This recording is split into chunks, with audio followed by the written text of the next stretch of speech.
Hola hermanos, los saludo en el nombre del Señor. Continuamos con nuestro estudio de la epístola a los romanos. Esta semana estudiaremos el capítulo número 12. Pablo, tras haber completado su exposición sobre la doctrina de la justificación por la fe, procede ahora a su aplicación práctica. Si bien es cierto, ha habido aplicación práctica dentro de la exposición teológica que significan los primeros 11 capítulos, ahora la práctica es enfática. El énfasis de Pablo en estos últimos 5 capítulos es en la práctica y no como un pequeño inciso de aplicación, sino que el tema en general es práctico. En general, estos últimos 5 capítulos de Romanos tratan sobre la actitud que debe tener un cristiano, justificado por la fe, hacia su entorno. Específicamente, este capítulo número 12, Pablo se refiere a la actitud del cristiano hacia Dios, hacia otros cristianos y hacia los extraños, incluyendo a sus enemigos. Leamos entonces Romanos capítulo 12. Así que, hermanos, os ruego por las misericordias de Dios que presentéis vuestros cuerpos como sacrificio vivo, santo, agradable a Dios, que es vuestro racional culto. Y no os conforméis a este siglo, mas reformaos por la renovación de vuestro entendimiento, para que experimentéis cuál sea la buena voluntad de Dios, agradable y perfecta. Digo pues, por la gracia que me es dada, a cada cual que está entre vosotros, que no tenga más alto concepto de sí que el que debe tener, sino que piense de sí con templanza, conforme a la medida de la fe que Dios repartió a cada uno. Porque de la manera que en un cuerpo tenemos muchos miembros, empero todos los miembros no tienen la misma operación. Así muchos somos un cuerpo en Cristo, mas todos los miembros los unos de los otros. De manera que, teniendo diferentes dones, según la gracia que nos es dada, si el de profecía, úsese conforme a la medida de la fe. Si ministerio, en servir, o el que enseña en doctrina. El que exhorta en exhortar. El que reparte, hágalo en simplicidad. El que preside, con solicitud. El que hace misericordia, con alegría. El amor sea sin fingimiento, aborreciendo lo malo, llegándoos a lo bueno, amándoos los unos a los otros con caridad fraternal, previniéndoos con honra los unos a los otros. En el cuidado no perezosos, ardientes en espíritu, sirviendo al Señor, gozosos en la esperanza, sufridos en la tribulación, constantes en la oración, comunicando a las necesidades de los santos, siguiendo la hospitalidad. Bendecid a los que os persiguen, bendecid y no maldigáis. Gozaos con los que se gozan, llorad con los que lloran. Unánimes entre vosotros, no altivos, mas acomodándoos a los humildes. No seáis sabios en vuestra opinión. No paguéis a nadie mal por mal. Procurad lo bueno delante de todos los hombres. Si se puede hacer cuanto está en vosotros, tened paz con todos los hombres. No os venguéis vosotros mismos, amados míos, antes dad lugar a la ira, porque escrito está, mía es la venganza, yo pagaré, dice el Señor. Así que, si tu enemigo tuviere hambre, dale de comer. Si tuviere sed, dale de beber. Que haciendo esto, ascuas de fuego amontonas sobre su cabeza. No seas vencido de lo malo, mas vence con bien el mal. El Señor bendiga su santa palabra.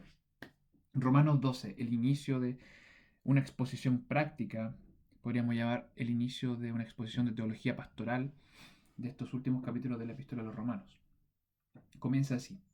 Así que hermanos, os ruego por las misericordias de Dios que presentéis vuestros cuerpos en sacrificio vivo, santo, agradable a Dios, que es vuestro racional culto. Pablo comienza como conectándose con el capítulo anterior de una manera directa. Así que, hermanos, os ruego por las misericordias de Dios. Luego de la exposición doctrinal de los primeros 11 capítulos, Pablo dice, así que hermanos, o sea, como concluimos todo lo que hemos visto en la siguiente exhortación. O sea, concluimos de todo este análisis teológico este llamado a la acción.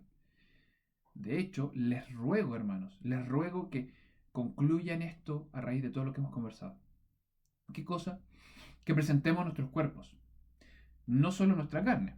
Eh, es una visión un poco literal que se podría tomar, pero no es la correcta. No es que presentemos nuestros cuerpos de manera física solamente, ¿ya? Sino que presentemos todo nuestro ser, o sea, todo lo que somos, nuestro tiempo, nuestra fuerza, nuestro dinero, nuestra mente, nuestros sentimientos, nuestras intenciones, nuestro cuerpo incluido, todo. Presentemos nuestros cuerpos como sacrificio vivo. como un sacrificio dedicado a Dios, ¿ya? Como que nos presentemos nosotros, nuestro ser esté dedicado completamente a Dios. Y Pablo menciona tres características de cómo debe ser este sacrificio. En primer lugar, este sacrificio debe ser vivo. ¿Por qué? Porque nuestros cuerpos están vivificados por el Espíritu Santo, algo de lo que ya ha hablado Pablo en los capítulos anteriores. No estamos en el viejo hombre, no estamos muertos en pecado. Entonces este sacrificio que potencialmente es agradable ante Dios es porque ha sido vivificado por el Espíritu Santo. Estamos vivos porque Cristo nos salvó, ¿ya? Este sacrificio a Dios, nuestra vida, debe ser santa, debe ser apartada y debe connotarse una vida en santificación. No puede ser un sacrificio al Señor sucio, que no busque la santidad, sino que estamos apartados, estamos caminando día a día para avanzar en la santificación. Y por último, este sacrificio debe ser agradable a Dios, no solamente aceptados, sino que nuestras vidas busquen activamente agradar a Dios. ¿Por qué? ¿Por qué debemos presentar nuestra vida como un sacrificio a Dios? Porque este es nuestro racional culto. ¿A qué se refiere con esto Pablo? Se refiere a que la única respuesta lógica y racional a la misericordia de Dios, que hemos desarrollado durante los primeros 11 capítulos, la única respuesta lógica y racional es presentar íntegramente nuestra vida como sacrificio vivo. Cualquier cosa inferior a esto es irracional, porque desprecia la plenitud de la misericordia de Dios. Pablo aquí nos indica que si no somos movidos a presentar nuestra vida al servicio de Dios, es porque no hemos dimensionado la misericordia de Dios. De hecho, ni siquiera hemos entendido lo que Pablo ha expuesto en los primeros 11 capítulos de esta epístola. A eso se refiere. La pregunta ahora es, ¿cómo lo lograremos? Es un propósito aparentemente difícil. ¿Cómo lo vamos a lograr? ¿Qué hacer o no hacer para presentar nuestro ser como sacrificio vivo a Dios? Pablo lo responde, versículo 2, y no os conforméis a este siglo, más reformados por la renovación de vuestro entendimiento, para que experimentéis cuál sea la buena voluntad de Dios, agradable y perfecta. Paréntesis, a manera personal, hemos llegado a mi versículo favorito de toda la Biblia. Pablo nos presenta cómo debemos presentar nuestros cuerpos como sacrificio vivo a Dios. ¿Cuál es el camino? ¿Qué debemos hacer y qué no debemos hacer para hacer un sacrificio vivo a Dios? En primer lugar, lo que debemos evitar. Pablo nos dice que no debemos conformarnos a este siglo. ¿A qué se refiere con esto? Que no debemos dejar que nuestro criterio se moldee al criterio de este mundo. Santiago 4:4 nos dice, ¿no sabéis que la amistad del mundo es enemistad con Dios? Cualquiera pues que quisiere ser amigo del mundo se constituye enemigo de Dios. No podemos dejar que estar en el mundo se transforme en convertirnos en el mundo, que el mundo dictamine nuestro criterio, nuestra forma de hacer las cosas. La pregunta entonces, ¿qué es lo que determina para nosotros lo deseable? ¿Qué determina nuestras metas? Si me pregunto, ¿cómo me veo en 10 años? Mi respuesta natural es un mejor puesto, un mejor sueldo, una mejor casa. O mi respuesta natural es sirviendo mejor al Señor donde Él me ponga, mejorar mi ministerio, pulir mis dones, servir más a la iglesia, evangelizar con más pasión, ser más santo para el Señor. ¿Quién dictamina nuestro criterio? ¿Quién forma nuestras metas? Si me preguntara yo, ¿cuál es mi máximo anhelo para mis hijos? ¿Es que tengan una carrera profesional? ¿Que tengan un buen trabajo? ¿O es que sean hijos fieles al Señor? Que se deleiten en su palabra, que se congreguen con amor. ¿Qué dictamina lo que yo quiero para mis hijos? ¿El mundo? ¿El comercio? ¿El mercado? ¿En qué ocupamos nuestro tiempo y dinero? ¿Quién dictamina en qué ocupamos nuestro tiempo y dinero? ¿Junto dinero para mi propio deleite, para comprar cosas materialistas, porque el mundo lo determina así? ¿Mi tiempo lo utilizo en eso? ¿En ocio mundano? ¿O cada vez que tengo tiempo lo uso para alabar más al Señor? ¿Quién determina nuestro criterio para hacer las cosas? ¿Quién forma quién forma nuestra visión del mundo? ¿Cómo me gustaría ser como trabajador, como estudiante, como padre, como hijo?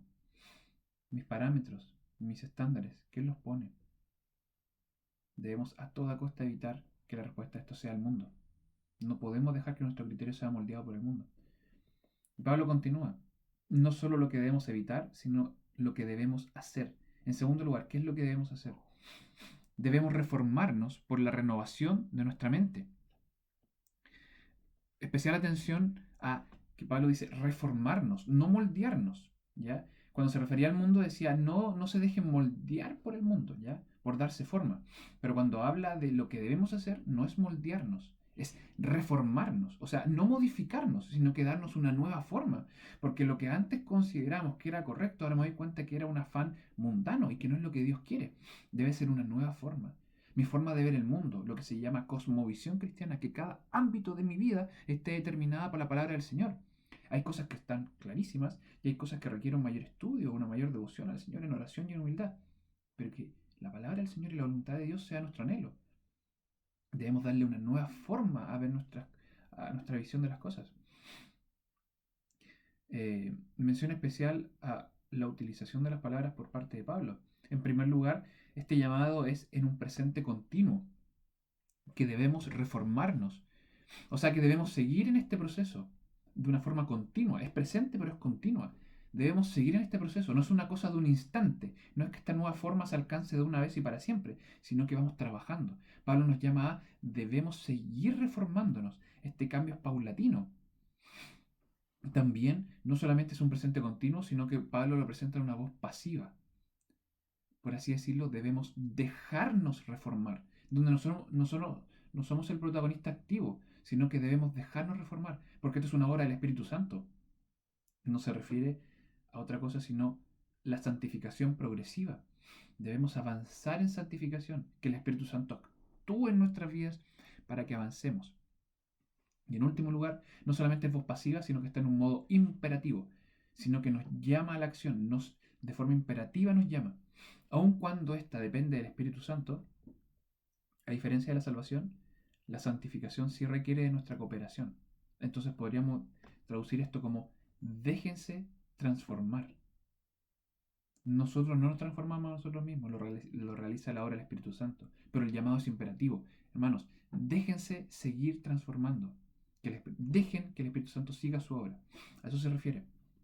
¿Para qué? ¿Por qué debemos evitar ser moldeados por el mundo? ¿Por qué debemos renovar nuestro entendimiento? ¿Por qué debemos amar la palabra del Señor? ¿Por qué debemos buscar su voluntad? ¿Por qué debemos buscarle en oración? Para que comprobemos la voluntad de Dios que es agradable y perfecta. Debemos saber que nuestra voluntad, nuestras decisiones, nuestro corazón son engañosos. Pero la voluntad de Dios para nuestras vidas es la santidad. Nuestros anhelos, nuestros criterios, siempre son engañosos. Pueden o no pueden resultar. De hecho, el Señor dice que nuestros caminos siempre tienden al mal. El fin, de hecho, de ellos es solamente la muerte. A lo que llamaba Salomón que todo es vanidad. Pero la voluntad de Dios, lo realmente bueno es la santidad. Experimentar su voluntad es abandonar el criterio del mundo. Es pedir conforme a su voluntad. Es no anhelar otra cosa, no pedir nada, sino la voluntad de Dios. Porque es agradable y porque es perfecta. Hemos abandonado, aunque no del todo, el deseo pecaminoso. Entonces experimentamos que la voluntad de Dios es agradable. El Señor Jesús en Mateo 11 habla sobre esto, se refiere a esto. Y si bien es cierto, la carga cristiana involucra una lucha personal, que ya la hemos visto, una lucha contra nuestra carne, contra el mundo, contra en general las huestes de Satanás en su influencia, la tentación, etc. La persecución, inclusive la muerte. El Señor Jesús en Mateo 11 dice, llevad mi yugo sobre vosotros y aprended de mí que soy manso y humilde de corazón, y hallaréis descanso para vuestras almas, porque mi yugo es fácil y ligera mi carga.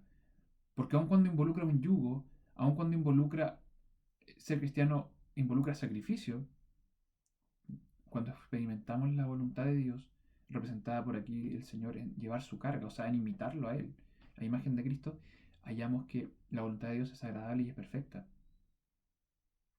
Porque no es lo que el mundo quiere, sino lo que Dios quiere, y eso es mejor que todas las cosas. Continúa entonces, digo pues, por la gracia que me es dada, a cada cual que está entre vosotros, que no tenga más alto concepto de sí que el que debe tener, sino que piense de sí con templanza, conforme a la medida de la fe que Dios repartió a cada uno. Establecida la actitud que el cristiano debe tener hacia Dios, Pablo procede ahora a hablar de nuestra actitud hacia otros cristianos.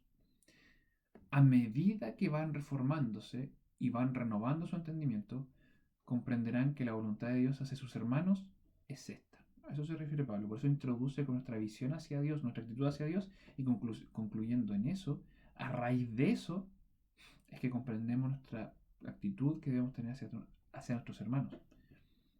Pablo les llama y les dice, por la gracia que me es dada, les digo esto. O sea, yo, Pablo, apóstol de Cristo, que aprendí de él mismo, les digo, hermanos, no crean que son los únicos. Considérense que son un mismo cuerpo. O sea, debemos considerar que somos un mismo cuerpo, que nos pertenecemos unos a otros, que tenemos en común la misma gracia y la misma fe, conforme a la medida de la fe que Dios repartió a cada uno. O sea, cada uno considere la manera en que puede ser de bendición para sus hermanos, ¿ya? Conforme a la medida de fe que repartió a cada uno.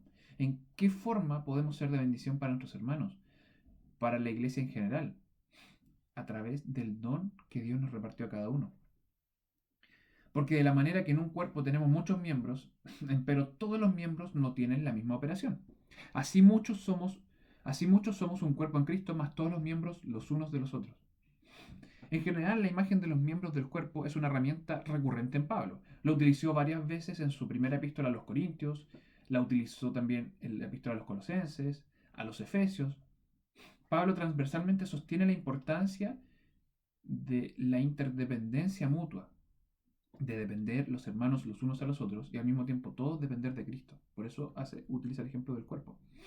Aquí Pablo enfatiza, en primer lugar, la unidad del cuerpo, que somos solo un cuerpo, dependiendo de Cristo. Enfatiza también la diversidad de los miembros, en segundo lugar, la diversidad de los miembros, que no todos los miembros tienen la misma operación.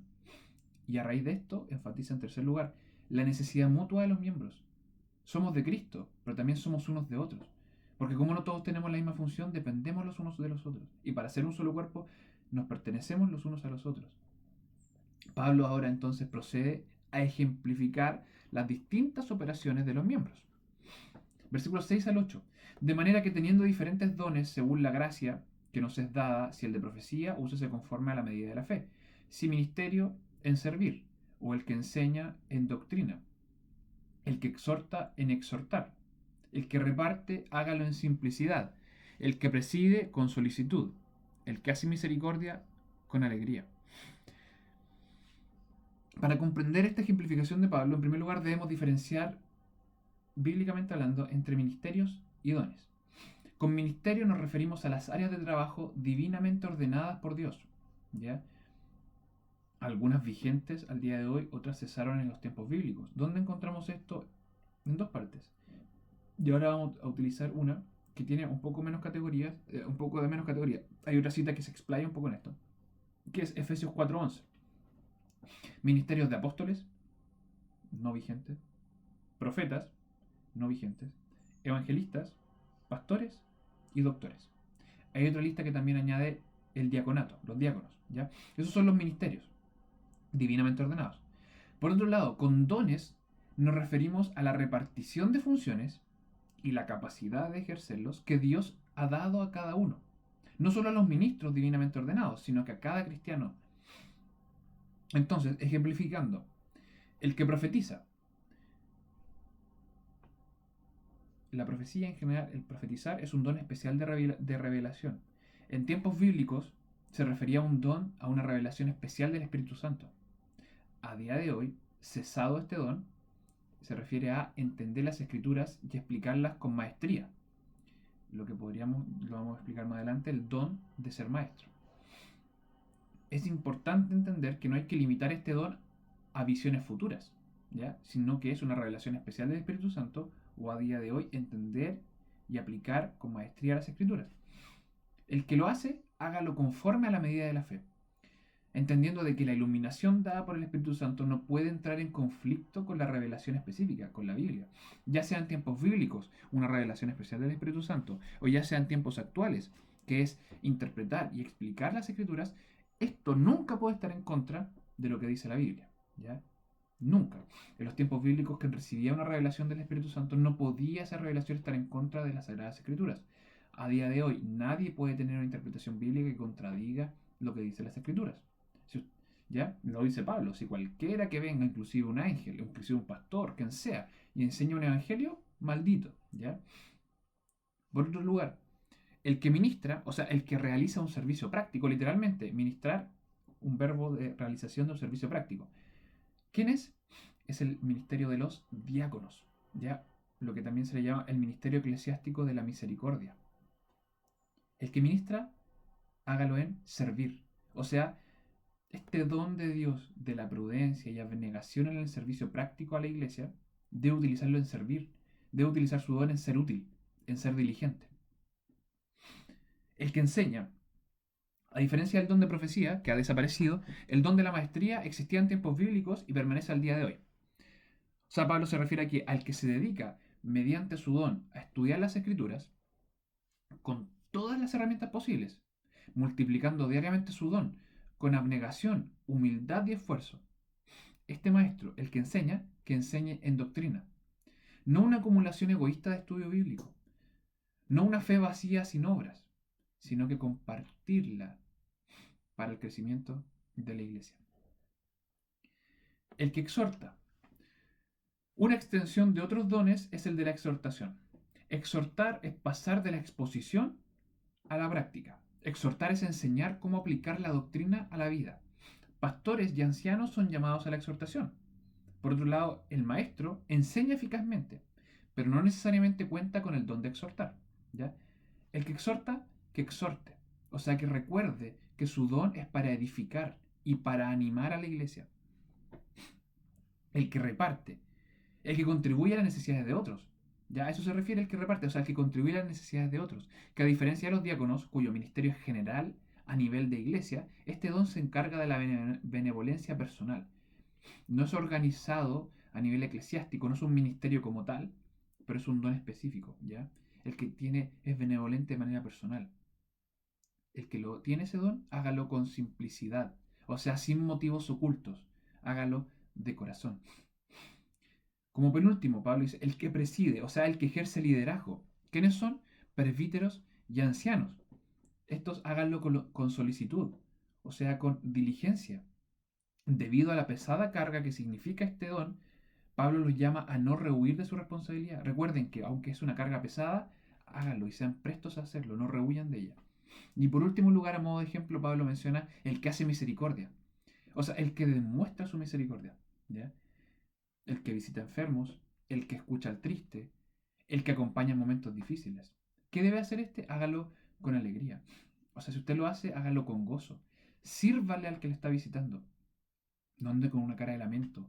No haga sufrir más a las personas con su crítica ácida. No sea severo, sea suave.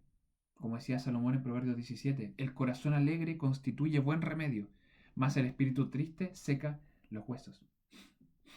Pablo continúa finalizando con esta ejemplificación de dones. El amor se hace sin fingimiento, aborreciendo lo malo, llegándoos a lo bueno. La actitud del cristiano hacia sus hermanos debe centrarse en el amor. Amor a Dios en primer lugar, amor a nuestro prójimo como consecuencia. En primer lugar, Pablo expone que el amor cristiano debe ser sin fingimiento, o sea, el amor cristiano debe ser genuino, sin hipocresía, sin buscar satisfacer las apariencias. Y ya expuesto esto, Pablo ahora exhorta. Este amor a Dios y a nuestro prójimo debe ser genuino. Se basa en que debemos aborrecer, no solo evitar lo malo. Debemos aborrecer, nos debe molestar, debemos expulsar las malas intenciones, las malas palabras, los malos actos. Y en contraposición, debemos llenar nuestros pensamientos, intenciones y actos de lo bueno.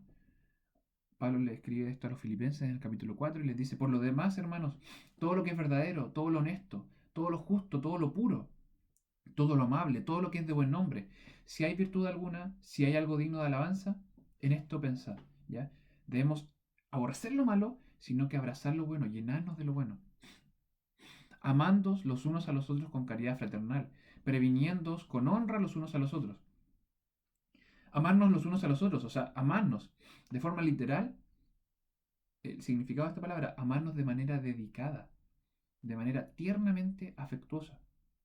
Debemos amarnos de esta forma entre los cristianos.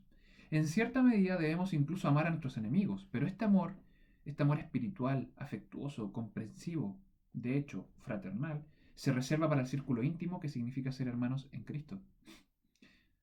Este amor debe ser, como les decía ya, con caridad fraternal. Pablo siempre que se refiere a la iglesia se refiere a ella en términos de una familia. Somos hijos de Dios. coherederos de Cristo. Los lazos que nos unen son incluso superiores a los lazos sanguíneos. Y esto nos debe llevar a previniéndoos con honra los unos a los otros. ¿A qué se refiere con esto, Pablo? En que debemos darnos preferencia los unos a los otros. Debemos respetarnos mutuamente. Y en cuanto al honor, adelantémonos al otro. O sea, adelantémonos a ser los primeros en reconocer y alabar los logros y virtudes de nuestros hermanos. En el cuidado no perezosos, ardientes en espíritu, sirviendo al Señor. En el cuidado no perezosos, o sea, sean diligentes en mostrar su respeto y amor hacia los hermanos. Nos conviene incluso posponer nuestro provecho personal para dedicarnos a nuestros hermanos. Una carga pesada, ¿no es cierto? De por sí, apresurarnos a hacer el bien a nuestro hermano, inclusive posponiéndonos a nosotros. ¿Cómo podríamos siquiera aspirar a este ideal? Pablo responde, siendo ardientes en espíritu. O sea, buscando la guía del Espíritu Santo, trabajando en nuestra oración y devoción diaria, alejándonos de lo malo, buscando agradar a Dios. Como decía David, unge mi cabeza con aceite, mi copa está rebosando, estoy ardiente en espíritu, el Espíritu Santo me está llenando. Amando a nuestro prójimo como a nosotros mismos. Es de hecho una manera de servir al Señor. Si me amáis, guardad mis mandamientos. Amar a nuestro prójimo como a nosotros mismos. Gozosos en la esperanza, sufridos en la tribulación, constantes en la oración. El servicio fiel al Señor consiste, como hemos visto hasta ahora, en primer lugar, en buscar su voluntad y en segundo lugar, amar a nuestros hermanos, postergándonos inclusive a nosotros mismos. Pablo entonces considera 3 puntos esenciales en nuestro servicio al Señor. En primer lugar, debemos mantener el gozo constante, considerando nuestra esperanza en la vida eterna. No debemos perder este gozo porque sabemos a dónde vamos y estamos tan gozosos de eso que cualquier cosa terrena es secundaria. En segundo lugar, sufridos, o sea, soportando con entereza las tribulaciones. ¿Ya? Debemos soportar, debido a este gozo, debemos soportar las tribulaciones con entereza, no con fatalismo, sino que soportarlos gozosos en la esperanza que tenemos. Y en último lugar, sostener nuestro gozo y nuestra fuerza en las tribulaciones como con oración constante, ¿ya? Con oración constante. Continúa el versículo 13, comunicando las necesidades de los santos, siguiendo la hospitalidad. Continuando con el tema de nuestra actitud cristiana hacia nuestros hermanos, Pablo les dice, comunicando a las necesidades de los santos. ¿Pero qué significa esta palabra comunicando? Literalmente es compartir las necesidades, ¿ya? Compartir las necesidades. Hacerse partícipe de las necesidades de los hermanos. No esperar a ser solicitados, sino que tomar la iniciativa de ayudar. Especialmente en cuanto a la hospitalidad. Especial énfasis en la hospitalidad. Desde los inicios de la iglesia, la hospitalidad ha sido una característica básica. En Hebreos 13 comienza este capítulo diciendo, permanezca el amor fraternal. Que permanezca el amor entre hermanos. No olviden la hospitalidad, porque por ella algunos sin saberlo esperaban ángeles. En los inicios de la iglesia, Hechos 4, versículo 32 nos narra, dice, y la multitud de los que habían creído eran de un corazón y un alma, y ninguno decía ser suyo algo de lo que poseía, mas todas las cosas le eran comunes. Era tanta la hospitalidad de que no decían que las cosas le pertenecían, sino que lo que tenían era de todos sus hermanos. Hospitalidad plena. Hospitalidad plena. ¿Ya? De manera progresiva, entonces, hasta ahora, Pablo ha expuesto la actitud del cristiano hacia Dios, luego ha considerado la actitud entre cristianos, y ahora hace extensivo el amor a los enemigos, inclusive a quienes nos persiguen. Bendecid a los que os persiguen y bendecid. No maldigáis.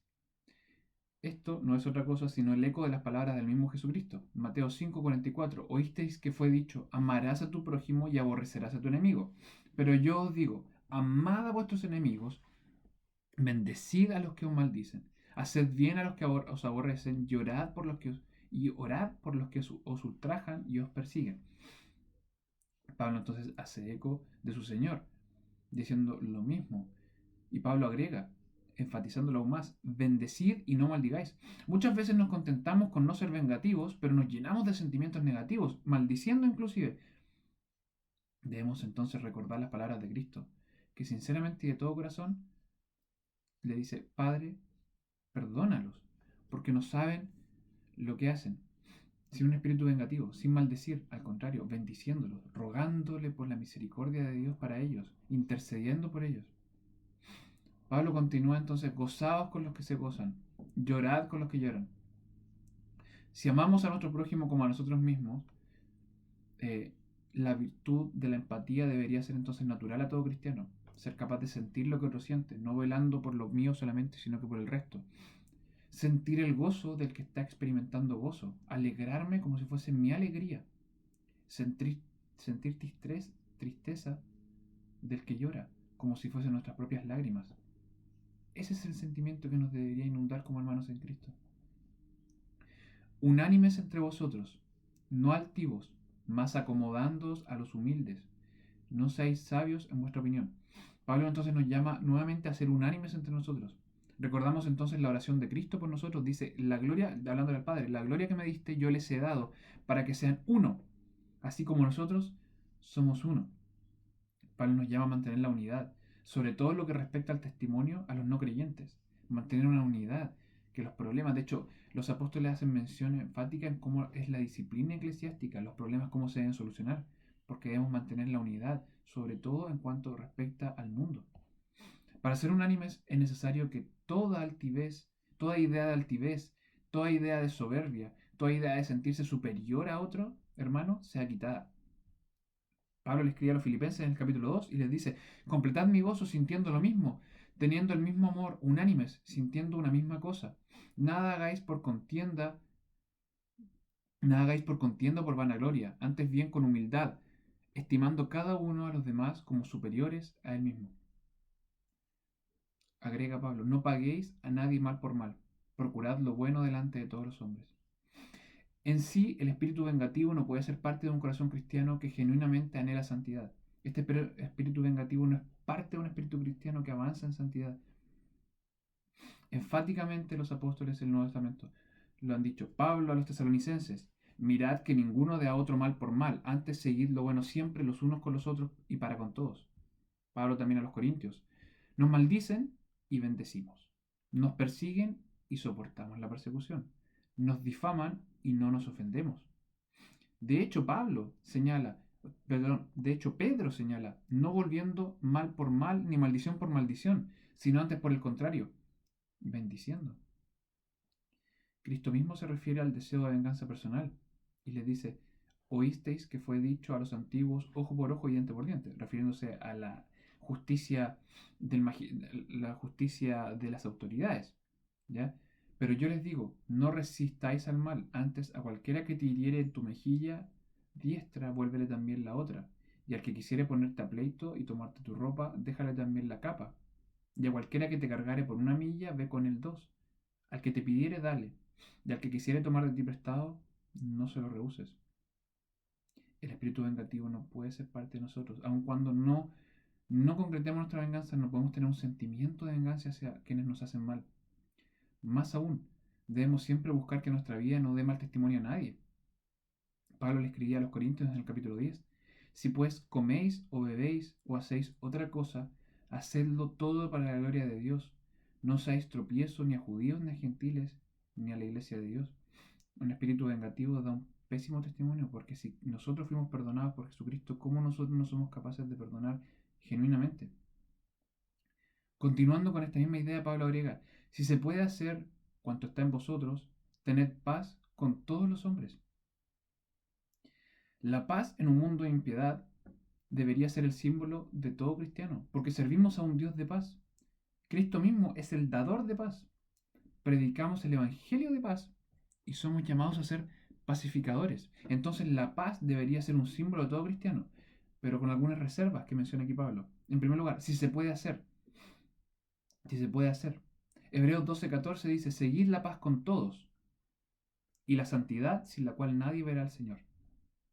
La búsqueda de santidad nunca, nunca puede ser sacrificada en aras de la paz.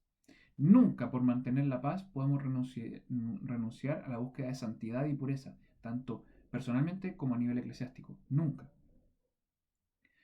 Y también una segunda reserva: cuanto esté en nosotros. O sea, mientras dependa de nosotros, debemos buscar la paz. Debemos hacer todo lo que esté a nuestro alcance. En humildad y prudencia buscar ser pacificadores, mientras esté a nuestro alcance.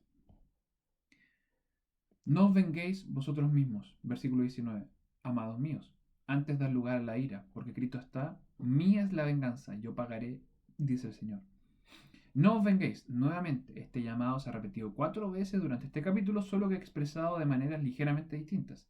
Queda entonces reafirmado que el cristiano debe ser perdonador, pagando con bien el mal, antes dando lugar a la ira. Si no nos vengamos y no debemos tener sentimientos de venganza en nuestro corazón, ¿a qué se refiere entonces Pablo? Según el contexto, se refiere a la ira de Dios.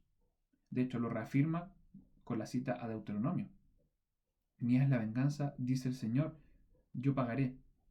Debemos esperar la voluntad de Dios, que es agradable y perfecta. Él pagará a cada uno conforme a sus obras. Aún así, este no debe ser nuestro deseo.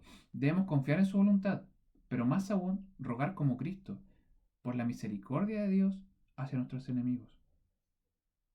Entonces, concluyendo Pablo, versículo 20, así que si tu enemigo tuviere hambre, dale de comer, y si tuviere sed, dale de beber, que haciendo esto, ascuas de fuego amontona sobre su cabeza. Así que, Pablo comienza, un conector que de por sí denota contrariedad, ¿ya? Entonces, en contrariedad, al contrario de lo que acabamos de decir, de vengarnos, al contrario, si tu enemigo tuviera hambre, dale de comer, ¿ya? Debemos ser buenos con nuestros enemigos. A modo de ejemplo, entonces Pablo utiliza la cita literal de Proverbios 25, versículos 21 y 22, a modo de ejemplo en cuanto al hambre y la sed. Conclusión de ser buenos, de ser bondadosos con nuestros enemigos y quienes nos persiguen, acumulamos ascuas de fuego sobre su cabeza. ¿A qué se refiere esto? A que siendo buenos con nuestros enemigos les provocamos vergüenza. Por así decirlo, juntamos brasas ardientes de vergüenza sobre ellos que se acumulan frente a esta inesperada bondad. Porque en vez de provocarnos a responder igual o de forma semejante, respondemos con bondad. Y esto les genera una vergüenza terrible. Cerrando entonces, Pablo, versículo 21. En resumen definitivo de toda nuestra actitud hacia nuestros enemigos y en general la vida cristiana. No seas vencido de lo malo, más vence con bien el mal. No debemos ser vencidos de lo malo. No debemos permitir que el mal actuar de otros nos atraiga a actuar igualmente mal. No podemos sucumbir a la tentación de seguir los parámetros del mundo. No debemos ser vencidos de lo malo. Antes, inclusive más, debemos vencer con bien el mal. Al mostrar benevolencia hacia nuestros enemigos, no solo resistimos el mal, no correspondiéndole con la misma moneda, sino que mostramos el carácter de Cristo, misericordioso, reflejando en nosotros la gloria de Dios, dando testimonio de la salvación que está en nosotros. Así concluye el capítulo número 12. Encontramos entonces la próxima semana con el capítulo número 13. Los invito a, en oración y estudio, prepararse para esto, leer la epístola, llenarse de dudas para que, si Dios quiere, la próxima semana podamos responderlas de manera conjunta. Que el Señor les bendiga.